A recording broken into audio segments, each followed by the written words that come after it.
Welcome back, listeners of the T.R.O.N Podcast. This is your host, Rashad Woods, and in the building today across the world, and very nice to share a moment of our time, international speaker, podcaster, author, really a Swiss Army knife and a doer of good who's going to give you some really good vibes on how to live the best life possible that you have. John Giftah, ladies and gentlemen. Thank you so much for having me, Rashid. It's such a joy for me to be with you and with all of you listening to me or watching me from across the globe. I'm so glad and honored to be with you today.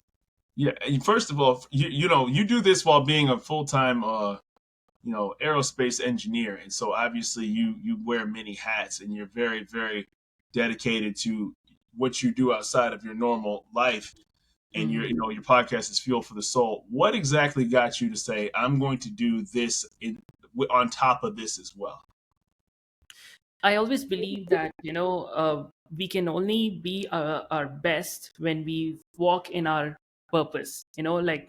One of my debut books that you can see here, which became a #1 bestseller on Yeah, I saw Amazon, that. is called Unveil Your Purpose. Yeah. So this is an easy read for anybody. And without me trying to sound like I'm pushing my book here, the You fact should. is that That's what this show is for.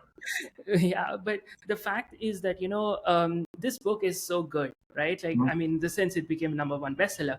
But even though it's a good book, if I kept it in a fish market, it's not going to sell any copies. Why? Because this book is going to find its value only in a maybe in a book club, in a library, or somebody who loves to read books, or in book festivals and all of that. Same way, what I say to people is that only when you are doing what you are born to do, created to do, called to do, you'll be able to thrive and really excel. And my gift or my calling is to just inspire people. That comes naturally to me. And for me, I cannot imagine a day going to bed without encouraging someone, without doing what I loved, without like it could be a video on YouTube, it could be a Sure. podcast episode, it could be anything. My heart is like, personally, I've told people that, till the day I die, I should make sure that I at least made an impact in the lives of at least one person before I die on that That's particular day. amazing. So that's been my heart to, so even though things are difficult, working with a full-time corporate job at the same time, running a ministry, running, the podcast, the YouTube channel, and all of these things, that's what drives me, because that's what I'm called to do or born to do, because that's what helps me unleash my full potential. I think what was interesting was I listened to one of your quotes, and you said, unveil your purpose. And it said there's a difference between living your life with a purpose and living a purposeful life. Right? Yeah. And, from all the times that I've talked with people, it's very easy to go on autopilot and just get caught up in the course of the day and quote unquote, just surviving the day, so to speak. Meaning that, hey, I just need to make it. I just need to look at the clock and it's 4:30 and I just have to make it to 5 o'clock. And then everything else is just gravy on top of it. So I can, and so to step outside of that window and to actually acknowledge for yourself that that's not the life that I want to continue to live, or there's more purpose behind who I am. It takes some self-reflection. Yes, it does. I mean, see, this whole journey didn't happen on a, like how they say, Rome wasn't built in a day. This is not something like, what, I just read the book and become, will start walking in my purpose. It's not going to happen. At the same time, in line with what you said, I don't know if you mentioned this already, that I'm also a world record holder for Scooby-Doo, and I'm going to talk about that in the coming next few minutes. But I had a newspaper time when I was actually featured in a newspaper for my Scooby-Doo collection. That's it's awesome, called the man. Indian Express. So, so when I take a newspaper, right, I can use it for a variety of reasons, right? I can use it to clean something. I can use it to make paper boats. I can use a newspaper when it's in a hot day. I can just blow some hair towards myself. For sure. You can serve a multitude of purposes. But if you're using it for all of if you're using it for all of that and not to read the news, then you're not using the full potential of the newspaper or what it was actually created for. So that's what drove me to write this book and to challenge people, because I'm saying, if you're not happy going for the 9 to 5, maybe you're born or created to do something else or something more. You're not just here to just while away time and just complaining the whole day. And even the other day, a few minutes ago, I had a conversation with a family member, and I said, you know what, I can't just come to the end of my life after like maybe 40 or 50 years down the line and then wonder like, oh my gosh, all I did my entire life was just complain about my job. Isn't that But amazing? that's not the life to live, right? Like I believe that if you start walking in your purpose, walking in your calling, walking in what you are born to do, find that and go in that direction, everything is like, I'm not saying it's all going to be easy. It's going to have its own challenges and Sure, discouragements and all of that. sure. But Without a the doubt. fulfillment that comes in doing that is immense. You can't explain it with anything else. I think the most fascinating thing is once you actually get out of that complaining circle, the people who complained all the time will suddenly want to wonder why you don't talk to them as much, right? And it has nothing, right? It's kind of right, and so now it becomes it's and it doesn't matter what vice you have, whether. And I'm not saying I'm not judgmental at all, but when you Mm, decide that certain things are not for you, you almost become the weird outsider for not participating in certain activities anymore, right? mm, If you suddenly start going to the gym, you have, and hey, all your friends are out, eating junk food, and you're like, hey, I just can't do that anymore. And it's a tough, lonely road sometimes.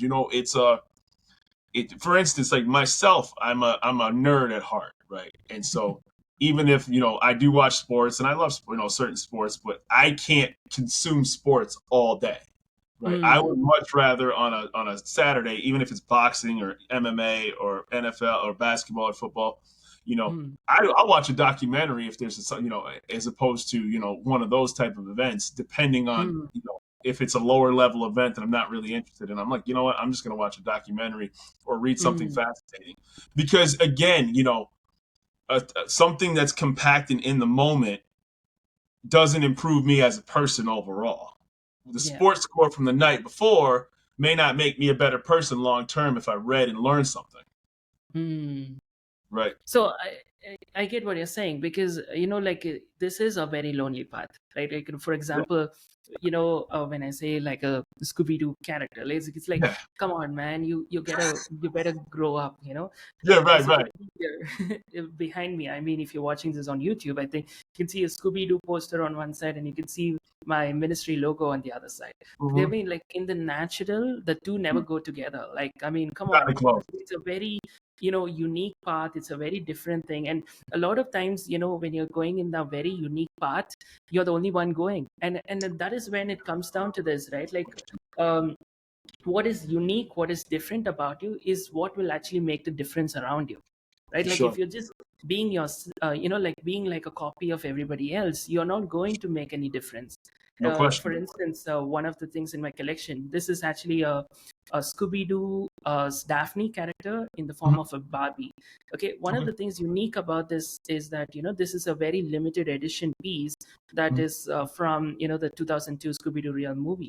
So Mhm. what gives more value to this is the fact that there are very it's a limited edition, like you don't have Right. many of this Right. out there.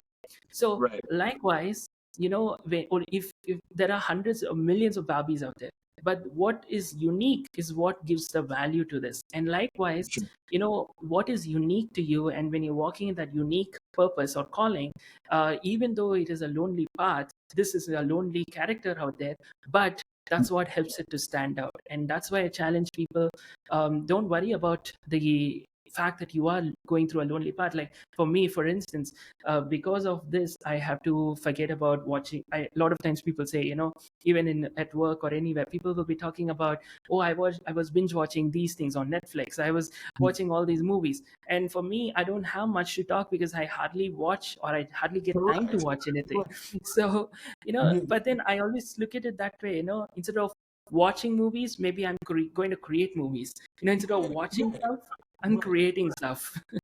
I think the interesting part too is that once you actually, it's not. I don't even say it's as lonely. You gravitate towards people that you suddenly find are like minded like yourself, and I'm sure in your Mm, ministry and in your path and in your unique traits that are unique specifically to you. you found Mm, out that there's a lot more people who think like you than you actually initially thought.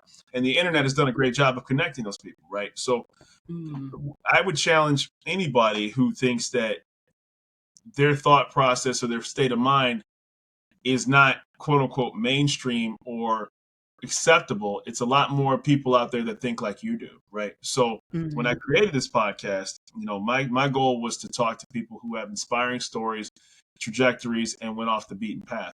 And then, the flooding of requests wanting to get on this show just came through. And I'm like, well, boy, there's a mm, lot of people out there that think exactly mm, like that process, because it does take bravery to think on your own. yes. I mean, it is, see, for example, like, as I said, like, for instance, the minute you are saying that you're a preacher, what people say, oh, I want you to wear a coat suit and I want you to go and, like, preach in front of a pulpit. Like, for me, I'm not that confident as myself in a coat suit as I am in, for instance, if you can see my t-shirt, it is a unique t-shirt which has it's a Scooby-Doo and Shaggy actually Yeah, praying, and it has a line, prayer changes things. It's a yeah, simple thing, right? For instance, it's self-designed. Okay, I designed this, and mhm, I have a page on Instagram called the Scooby-Doo Pastor. It's, a lot of times people just criticize, like, how can you do this? This is not the way it's supposed to be. But, like, when we start walking in that unique piece of, like, thing, that is when, like you said, I'm really amazed myself, like, to hear that there are so many people who are finding very unique things, and that unique things is actually making the difference around. Like you said, now as a preacher, when I started out, like, okay, you know what, I'm the Scooby Doo pastor. People laugh, people mock. yeah, But now, when I got the world records, when I started moving in, like, officially, at sometimes I am asked to take sessions for children yeah. using my Scooby Doo characters. I go around, like, yeah, this is Scooby Doo, and let's learn a lesson from this. So that's a very unique approach, and Of then people course, start realizing that is very different, right, and it's impactful. At the same time, like, when I'm walking in that, I'm more confident to express myself. I don't have to mhm, be put in a mold saying this is the way to do, like, right, sometimes I'll be talking and I'll suddenly say, "Right, Ruby Louie," like in Scooby-Doo's voice. Like, people don't expect that. you know but I always tell people, like, sometimes, even if it sounds weird, right? Like, for instance, right, for like, sure. we often say, okay, let's talk about Mr. Bean, for instance, right? Oh, When what a he great starts show. saying, hallelujah, hallelujah, Yeah, hallelujah, yeah. like, it's weird, but that's what catches everybody's attention. You know what's Like, crazy about Mr. Bean? I hate to cut you off. I love that show, by the way. You would have thought that show had like 100, had like 5 seasons. It has 17 or 16 episodes as a whole. yes, Six. yes. Literally, I went on Hulu one time. I don't know if Hulu's in India, so Mm, but like I uh, literally turned it on because I wanted to rewatch it, right? Because I remember seeing it mm, on all the time as a kid, and I thought, I'm yes. like, 16 episodes. I'm like, there's got to be more than this. Because I remember it was on for Mm, like 4 years. But there's 16 episodes of Mr. Bean. yes, That's it. yes. But it was so unique in that short amount of time that it's Mm, timeless, right? yes, It's timeless. It was, if you're honest with yourself, that show was only on for either 1 year or two tops, yes, but it had that big of a cultural impact. yes. See, that's what it is, right? Like, it's not about how many episodes, or it's not about how long you do. Like, what if, Yes, that one or the few that you do is made such an impact that people are absolutely. talking about it even after years, right? Like Mr. Right. Bean, for that matter. Or even there's a show from the 1970s called the Mind Your Language. I don't know if you've come across it. I'm It's not it's familiar with that one now.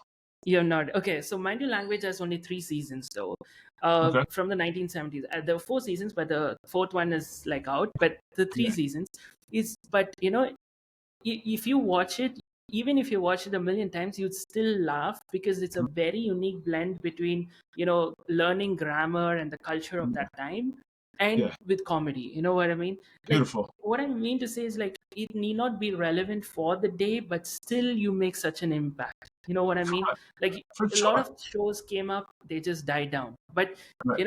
with some things that make an impact is like that, when they have that blend of uniqueness to it. Let me just give an example, right? For sure. I'm sure you know this character, Taz in Tasmanian music. devil. Yeah, the Of course. Tasmanian devil, Taz.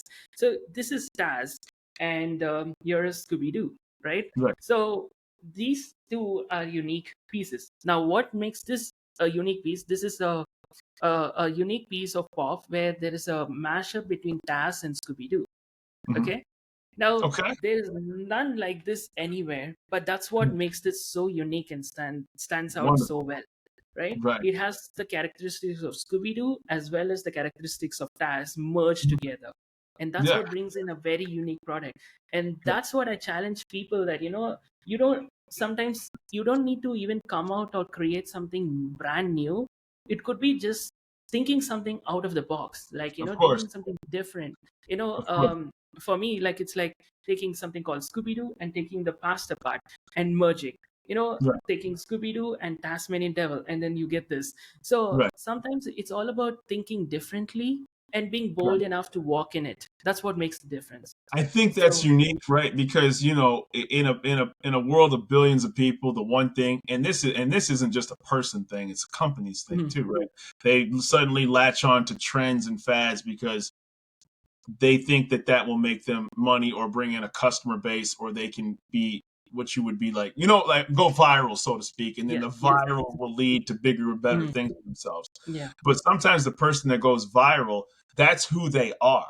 So like somebody who goes viral in a small 15-second, 10-second, 5-second clip, whatever, that's really mm, who that person really is. And then you'll try to do that, or somebody else will, and you're the cheap imitator because that's not authentically who you really are.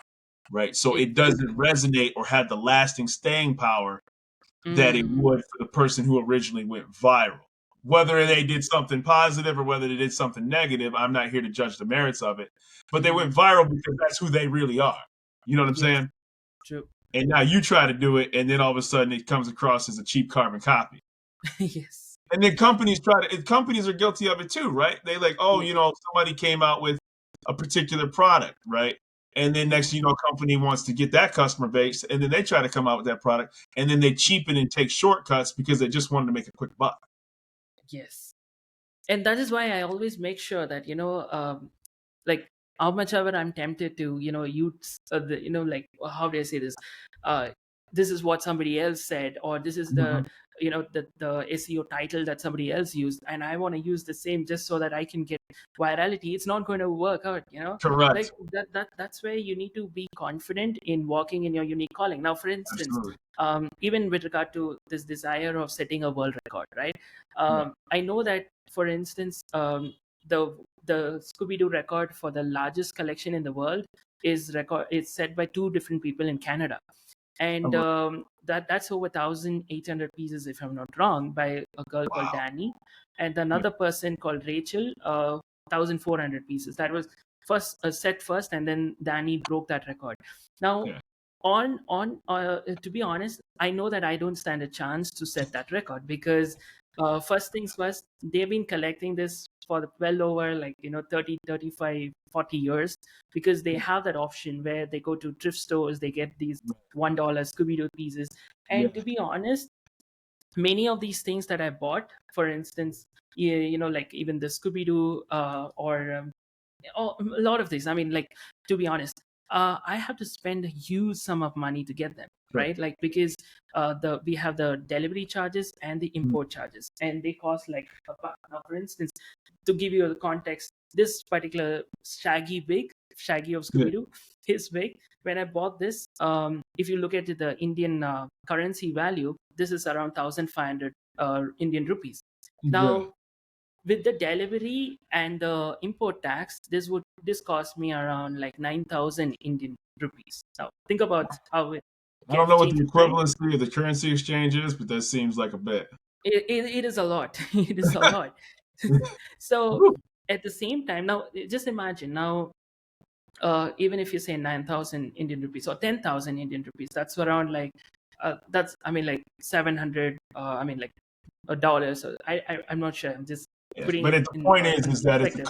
Yeah. it's a costly endeavor, Yeah, it is a lot.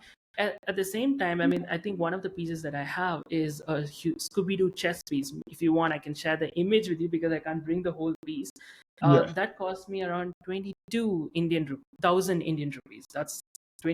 22,000 Indian rupees. I think that would be around $300 or something like that, if I'm not wrong. That's So amazing. think about it. Like I realized that if I were to compete with somebody else setting the highest record, it's never going to happen for me.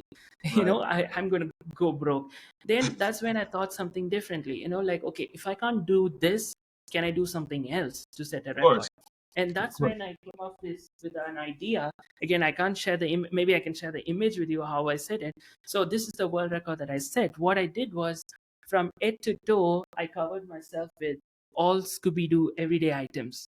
Like, Mm-hmm. what are the things you would think of? Like, you would have a Scooby-Doo wallet, or you would have a Scooby-Doo, lanyard. This is one of the Like most unique everyday things I've items. seen in a long time. Yes, and then you would think of something like a Scooby-Doo currency note, or you would think of, I need a Scooby-Doo Awesome. toothbrush. So, this is how I thought. Or for instance, of course, if it's a hot day, you would want to wear a Scooby-Doo going glass. You know. So what I did was, I just collected like all the everyday items that we use of Yeah. Scooby Doo, and then I set a world record of, how, I don't know if you've seen, there people who set a record of the largest number of bees on their body. I don't know if you've seen that. So No, that's I haven't seen that got one yet. this idea, like, if you can have the largest number of bees on a person's body, largest number of Scooby Doo items on a person's body. Like, that's the idea I thought of, and then I set the world record. So I'm not competing with anybody, and if somebody wants to Right. break the record, let them go Yeah. ahead. But Yeah. my intention is, I got a unique idea and I went with it, and I'm happy about it. So Well, there's a famous quote out there. I'm not sure who it's attributed to, but I've seen it attributed to a famous deceased rock star named Kurt Cobain from Nirvana. He said, "I laugh at you. You laugh at me because I'm different. I laugh at you because you're all the same." Right. So I I don't know if that. I mean, I've seen it associated with him. I'm a big Nirvana fan, but I can't attest if okay. it's directly attributed to him. But that being Mm, said, once you actually to do your own unique thing, you have to be willing to be laughed at. Right. You yes. have to be willing to. It sounds like cheesy. It sounds like corny. Like you have to have a certain level of like, I'm probably going to be mocked for this, even if Mm, it's just internally in your own head and nobody does it directly. But you yes. have to be willing to say, okay, yeah, people will probably think I'm a little silly. They'll probably get a good chuckle out of it. But the Mm, reality is about it, I simply don't care. Right. yes. I'm not going to live my life on what you believe and think. And, that takes a certain level of confidence. It takes a certain level of obliviousness to what's taking around you. Yeah. And then usually the people that are laughing or having, a good time, and we all laugh. I mean, I laughed at Mm, things that, people do, mm, mannerisms, whatever the case might be. But that means that there's something more wrong with them than me. Right. yeah. You know what I'm saying? Like, so like if your insecurities or your thought process is that because I decided to act or move myself in a different path, then that's just how you have to feel. And to be honest with you, people can't live their lives wondering what other people think. That's so true. I mean, I was actually reminded of how people, for instance, right? Like, they initially said that the Earth was the Earth was flat. But Somebody said, the Earth absolutely. is on a And they kill people for for saying other Mhm. things. Yeah, They kill people for having different even when they different. proved that the world wasn't flat. Yes. Right. So, but the thing is this: truth of the matter is, no matter how people's opinions were, nothing changed the actual truth about how the Earth was. Yes. Correct. Like, the For Earth was sure. not like, what, I think I should be flat, and it became flat. Oh It yeah. didn't Or do how the that. sun revolved around the earth, and then it's like Yes. I hate to break this to you, and but think about the people, and I hate to cut you off, who had to be challenged. Now it's just you have satellites, you have all these other things. But picture Mm, yourself in ancient times going against the council or going against the senators and all these other people. And mhm. you're like, it's kind of like in Superman when Jor-El is telling them Krypton is going to explode. And everybody's telling him, like, nope, it's not going to blow up. It's not. And he's like, no, I'm really telling you this planet's going to blow up. And and you have to be the one person in the room to try to tell that group of people, like, this is not what you think that it is. That's true. And at the same time, I enjoy doing that because see, the thing is this, a lot of times, even in my life, right? Like people laughed and mocked at me, about like 2 weeks ago, I completed like 13 years of me, like running my podcast and all of these things. Yeah. People laughed and people mocked. And eventually my podcast started growing up the charts to a point where, especially in India under Christianity, it started ranking like at number one and all of that. And Yeah. that enabled me to interview a lot of renowned guests, like including some Hollywood actresses I and all of those. saw. I And saw. that at that point, I was like, who's having the last laugh? I mean, I'm not saying it with pride, but I'm Oh, saying right. You knew people. what you doing was the right thing. You knew. Yes, yes. So that's what I challenge people. Like the very people who laughed and mocked at would be like, okay, good job. So You know, I mean, it's the truth. I mean, right? Like, think how many people laughed at, in college when, maybe Bill Gates is in the nerd club and he's working on computers and everybody like, dude, you're working on a computer. Who's going to use a computer? What are you talking about, dude? And yeah, then next thing you know, like all those people that created these multi-billion-dollar companies and have been infinitely successful, their friends were having the good time and they're tinkering in their garage. yes. Hey man, come watch the sports game. Hey man, we're going out to eat. Like, no, I need to finish this and that I'm working on. They're like, dude, man, like, come on. Mm. And they're shaking their head at him. And then 10 years later, they're like, dang, that's what that dude was working on. True. It's You know it's what I mean? kind of like reminds me of how I brought just two of my Scooby Doo ghosts here. You can see the, all these ghosts in Scooby Doo. They make all the noise. They scare Yeah, the people. They try to yeah, silence. They do everything. But at the end of the story, when you unmask them, they're powerless. So right, right. likewise in your life, there may be people who are trying to discourage you, stop Of you, course. harm you. They try to do all sorts of things. But if you continue to do what you're called to do, like how Scooby Doo and the gang, they're not running away from, of course they run initially, but then Right, they keep in for the long haul, try to solve the mystery, do what is right. What happens? They eventually come out victorious. right. They, so to speak, unmask these villains. We will unmask who was right and who was wrong in the end. So Right. Well, and I'll just, one of the things I take martial arts. So I have a black belt in Tung Sudo Karate. I've talked to a couple different guests about my martial arts, and I'm not a mm, professional fighter, right? Like, so for anybody who's listening, mm, I'm a martial artist. I take martial arts, but I'm not a professional fighter on any level. I've done tournaments, right? But okay. and I have a black belt and a brown belt and another style Taekwondo, and I've taken other different styles, Brazilian Jiu-Jitsu and Muay Thai. But one thing they tell you is that you have to go towards the aggression. You can you're not aggressive inherently, but in order to mm, defend yourself properly, you have to walk towards the aggression to diffuse the aggression. And that's not to say that's an analogy that I'm making is that in order to actually resolve certain things like the Scooby-Doo analogy you made, you have to go mm, towards things that are going to make you uncomfortable, that are going to yeah. challenge you.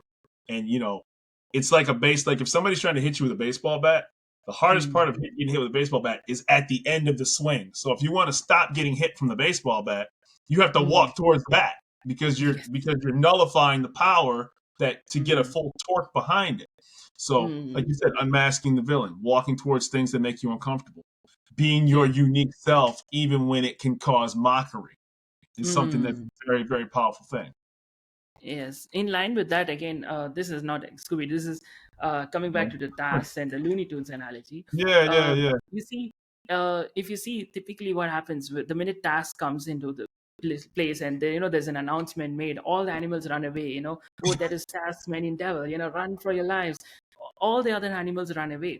But if all the animals run away, we wouldn't be talking about Tasmanian devil in the first place, because what Exactly. makes the character unique is there is one character, most likely Bugs Bunny, which does not run away. It Right, faces TAS. And right, that's why we are talking about TAS or Bugs Bunny or Looney Tunes, which right. entertains us in the first place. So either it is Bugs Bunny or it will be Daffy Duck. Either of these, they will end up encountering TAS. And I think that's what it is. Like you said, instead of running away from the things, if you start encountering, maybe that's Face it what head is on. going to bring the essence out of your life. Instead, For sure. otherwise, you'll be among the other animals that ran That's away. it. Oh, there is TAS. I'd much rather, honestly, man, listen, I would much rather watch a movie that I enjoy by myself than sit with 10 people with one that I didn't like because I Yeah. decided to go with the group. That's just the truth. Mm. You know what I mean? And So that's true. I mean, total honest with yourself, man. So, Yeah. I always ask every guest this, because like I said, this was very good for to listen to as a host, to have somebody like you. Where can people Mhm. find John Giftah? You can find me on my YouTube channel. You can find everything. You just search for John Giftah. You would find my YouTube channel, my Instagram account. You can also check my books like Unveil Your Purpose. I've written 3 books. Unveil Your Purpose is about finding your purpose. Who Am I is a Christian theme book, specifically Mm, about your identity. And another book, which again became a #1 new release on Amazon, is a small storybook called Giffy mm, and the Kingdom of Titanica. It's just a storybook with some life lessons in it. So you can right. find my books. You can find me on socials. You can find me Mm. on YouTube as well as on the podcast platforms. So yeah. And you know what? And for full disclosure, for people who are listening, they don't need me to find you. This was just my opportunity for you to speak about yourself, and all the wonderful things that you've done. And I think a half an hour doesn't encompass the good things that you've done. But I really look forward to having this episode released, because I think John Giftah brings a lot of positivity to the world, and growth and understanding. And listen, for anybody who's listening, be your unique self, because at the end of the day, people's thoughts and processes you don't take to your grave. So be you and live the best version of you possible. And thank you so much, Rashid. Thank you so much for having me. It was such Yeah. a joy with being with you all. Thank you, sir. Appreciate your time.